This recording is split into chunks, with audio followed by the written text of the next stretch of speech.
जय हिंद। कैसे हैं आप लोग? आई होप कि मेरे प्यारे बच्चों आप लोग स्वस्थ होंगे और अच्छे से स्टडी कर रहे होंगे। तो चलिए बच्चों, आज के वीडियो में आप लोग के लिए कक्षा 10 प्रश्नावली 1.3 के मोस्ट इंपोर्टेंट क्वेश्चन को लेकर आया हूं, जो कि आपकी आगामी परीक्षा बिहार बोर्ड के लिए अति महत्वपूर्ण होने वाला है। और हाँ बच्चों, जो क्वेश्चन है ना आप लोग के बिहार बोर्ड में हर एक साल आते रहता है, इसलिए इस वीडियो को बिल्कुल ध्यान से देखिएगा। तो चलिए प्यारे बच्चों, यहाँ पर क्वेश्चन क्या दिया हुआ है, कह रहा है कि सिद्ध कीजिए कि √2, √3, √5 तथा √7 एक अपरिमेय संख्या है।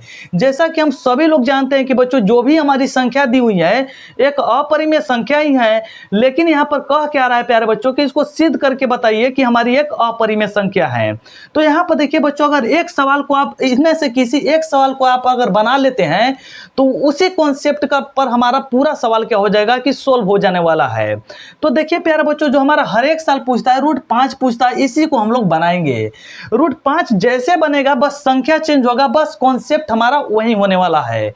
तो यहाँ पर देखिए प्यारे बच्चों, जब हमारा यहाँ पर अपरिमेय बोलेगा ना तो हम लोग क्या मानेंगे कि इसका उल्टा मानेंगे, यानी कि विपरीत मानेंगे। विपरीत इसका क्या हो जाएगा कि परिमेय हो जाएगा। तो चलिए हमको इसको बनाना है। तो यहाँ पर देखिए सबसे पहले क्या लिखेंगे, मानना पड़ेगा। माना कि कौन सा बना रहा है तो √5। √5 एक परिमेय संख्या है। परिमेय संख्या है, ठीक है ना प्यारे बच्चों। अब जब ये परिमेय संख्या हो गई तो इसको हम P/Q के रूप में लिख सकते हैं। तो यहां पर लिखेंगे √5 बराबर P/Q। अब ये P/Q है क्या बच्चों यहां पर? तो यहां पर लिखेंगे ब्रैकेट में हम लोग जहां P तथा Q एक अभाज्य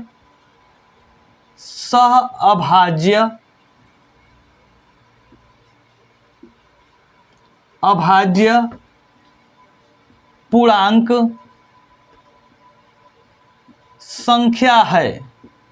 संख्या है तथा Q बराबर ≠0। अब यहां पर देखिए प्यारे बच्चों, कहने का मतलब कि अभाज्य संख्या क्या होती है। तो यहां पर देखिए इसको थोड़ा सा हम लोग समझते हैं। जैसे कि P/Q हो गई ना, तो इसको ऊपर वाले को बोलते हैं हम लोग अंश, और नीचे वालों को क्या बोलते हैं प्यारे बच्चों की हर। और अंश तथा हर का हमारा दोनों का HCF कितना होना चाहिए? तो प्यारे बच्चों 1 होना चाहिए, तभी हमारी संख्या जो होगी अभाज्य संख्या कहलाएगी, अन्यथा अभाज्य संख्या नहीं कहलाएगी। लेकिन एक कंडीशन क्या होगा बच्चों यहाँ पर कि जो हमारा Q का मान, Q हमारा क्या है तो हर है, हर का मान हमारा कभी भी यहाँ पर शून्य नहीं होना चाहिए। तो यहाँ पर चलिए इसको आगे बढ़ाते हैं प्यारे बच्चों यहाँ पर। तो यहाँ पर देखिए दोनों तरफ हम लोग क्या करेंगे, वर्क करेंगे। तो लिखेंगे दोनों तरफ वर्क करने पर, ठीक है ना प्यारे बच्चों। तो जब दोनों तरफ वर्क करेंगे प्यारे बच्चों, तो यहां पर हो जाएंगे √5 और इसका स्क्वायर हो जाएंगे। अब कहेंगे सर जी P/Q इसका भी हमारा स्क्वायर हो जाएगा, क्योंकि दोनों तरफ हुआ है ना। तो प्यारे बच्चों यहाँ पर एक चीज मैं आप लोग को थोड़ा बताना चाहता हूं कि जो हमारा 5 है, 5 का अगर स्क्वायर करेंगे तो √5 गुणे √5 2 बार होगा, और √5 यानी कि जब इसको गुणा करेंगे तो रूट के अंदर कितना हो जाएगा प्यारे बच्चों? तो कहेंगे सर जी रूट के अंदर 25 हो जाएगा। और 25 किसका हमारा वर्ग होता है? तो कहेंगे सर जी 5 का हमारा वर्ग जो होता है 25 होता है। तो यहाँ पर डायरेक्ट हम 5 नहीं लिख सकते हैं, तो यहाँ पर 5 लिख दिए। अब यहाँ पर देखिए प्यारे बच्चों, इस P का स्क्वायर करेंगे तो हमारा हो जाएगा P², और Q का करेंगे तो हमारा हो जाएगा Q², क्योंकि दोनों का स्क्वायर है ना प्यारे बच्चों। अब यहाँ पर देखिए हम लोग क्या करेंगे कि यहाँ पर हम लोग तिर्यक मल्टीप्लाई कर देते हैं। नहीं तो यहीं पर आप चाहे तो समीकरण 1 भी मान सकते हैं, लेकिन यहाँ पर मैं क्या करूँगा कि गुणा कर लेता हूँ पहले। तो 1 का P में करेंगे प्यारे बच्चों तो हमारा P² ही होगा, ऐसे ऐसे गुणा कर दीजिए। और यहाँ पर जब करेंगे तो 5Q² हो जाएगा। अब यहाँ पर प्यारे बच्चों हम लोग समीकरण 1 मान लेते हैं। अब यहाँ पर थोड़ा सा रुकिए, इस 5 और देखिए Q² के बीच में गुणा छिपा है। जब इधर भेजेंगे प्यारे बच्चों तो कौची में बदलेगा? तो कहेंगे सर जी भाग में बदलता है। तो यहाँ पर इसी बात को हम लोग लिख देंगे थोड़ा सा, ठीक है ना। तो यहाँ पर क्या लिखेंगे कि चूंकि ठीक है ना, चूंकि 5 पी स्क्वायर को विभाजित करता है, क्या करता है प्यारे बच्चों, विभाजित करता है, ठीक है ना। इसीलिए 5 पी को भी विभाजित करेगा, विभाजित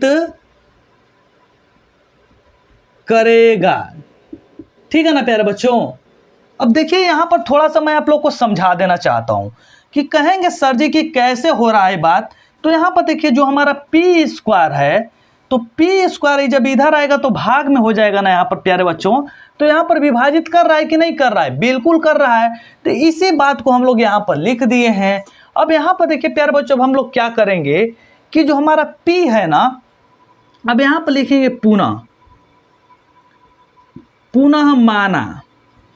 अब क्या मानेंगे प्यारे बच्चों, माना। तो इस P बराबर हम लोग क्या करेंगे, P बराबर हम लोग 5 यम मान लेंगे। इस यम के जगह पर ना प्यारे बच्चों आप A मान सकते हैं, B मान सकते हैं, C मान सकते हैं, यानी कि ABCD के अल्फाबेट कोई भी यहाँ पर पद आप लोग मान सकते हैं। तो यहाँ पर देखिए P बराबर हम लोगों ने क्या माना है, 5 यम माना है। तो जहां पर भी यहाँ पर P दिख रहा है ना, वहां पर क्या रख देंगे प्यारे बच्चों, हम लोग 5 यम रख देंगे। तो यहाँ पर देखिए P की जगह पर कितना हो जाएंगे, 5 यम हो जाएंगे। अब यहाँ पर कहेंगे सर जी इसका स्क्वायर है, तो स्क्वायर हम लोग यहाँ पर लिखेंगे और बराबर में कितना है, 5 क्यू स्क्वायर है। अब चलिए इधर चलते हैं प्यारे बच्चों। अब इधर जब आएंगे तो यहाँ पर हमारा क्या होगा, तो यहाँ पर देखिएगा थोड़ा ध्यान से, तो ये 5 का जब स्क्वायर करेंगे तो कहेंगे सर जी कि हमारा ये तो 25 हो जाएगा, और यम का जब करेंगे तो यहाँ पर कितना हो जाएगा, यम स्क्वायर हो जाएगा, ठीक है ना। अब यहाँ पर बराबर में कितना है, तो बराबर में हमारा 5 क्यू स्क्वायर है ना प्यारे बच्चों। इसको आराम से आप लोग समझते चलिएगा। अब यहाँ पर देखिए जब हमारा ये 5 यहाँ पर गुणा में इधर आएगा तो भाग में, तो कितना बार में कटेगा प्यारे बच्चों, तो कहेंगे सर जी 5 बार में कटेगा।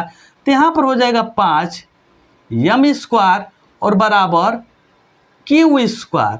इसको हम लोग समीकरण मान लेंगे यहाँ पर 2। अब यहाँ पर देखिए प्यारे बच्चों, इस बात को जो लिखे हैं ना हम लोग यहाँ पर, ये देखिए 5 और एम स्क्वायर के बीच में गुणा छिपा है, उधर जाएगा तो भाग में बदल जाएगा। तो इसी बात को यहाँ पर हम लोग लिख देंगे, चूंकि 5 क्यू स्क्वायर को विभाजित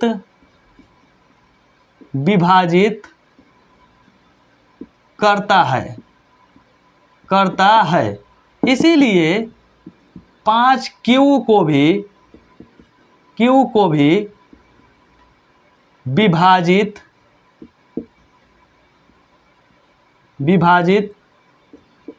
करेगा। बस यही हमारा क्या हो गया प्यारे बच्चों, सिद्ध हो चुका है।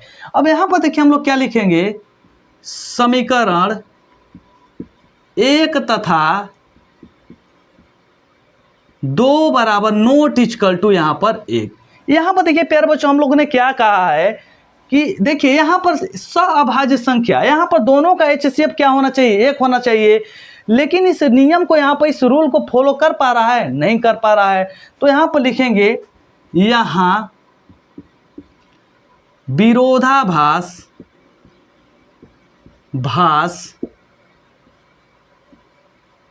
उत्पन्न हो रहा है, अतः हमारी मानी गई संकल्पना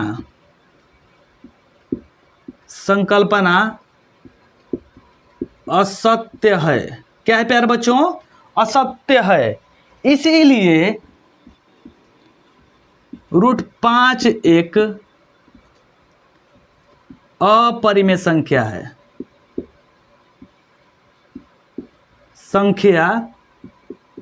ठीक है ना प्यारे बच्चों।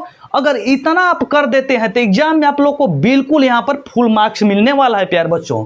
अब यहाँ पर देखिए प्यारे बच्चों, इसी प्रकार से आप रूट 2 हो गया, रूट 3 हो गया, रूट 7 हो गया, रूट 11 हो गया, रूट 13 हो गया। इसी प्रकार से आप कोई भी संख्या को सिद्ध कर पाएंगे। जैसे कि प्यारे बच्चों यहाँ पर मान लीजिए कि यहाँ पर हमारा क्या दे दिया, यहाँ पर रूट 2 दे दिया, तो बिल्कुल यहाँ पर कॉन्सेप्ट वही रहेगा। जहां जहां पर यहाँ पर हमारा 5 दिख रहा है वहां पर आपको लोग को क्या रखना होगा कि 2 रखना होगा। तो बिल्कुल आसान सवाल था प्यारे बच्चों। यहाँ पर मैं आशा करता हूं कि जो क्वेश्चन था ना आप लोग को बिल्कुल 100% समझ में आया होगा। यदि बच्चों आप लोग को यह वीडियो अच्छी लगी तो वीडियो को लाइक कीजिएगा, चैनल को सब्सक्राइब कीजिएगा और इस वीडियो को ज्यादा से ज्यादा हो सके तो शेयर जरूर कीजिएगा। तो चलिए प्यारे बच्चों मिलते हैं एक नेक्स्ट वीडियो के साथ, तब तक के लिए जय हिंद, जय भारत, वंदे मातरम। और हाँ प्यारे बच्चों, इसका स्क्रीनशॉट अच्छे से लेकर के रिवीजन आप लोग करते रहिए और आगे बढ़ते रहिए।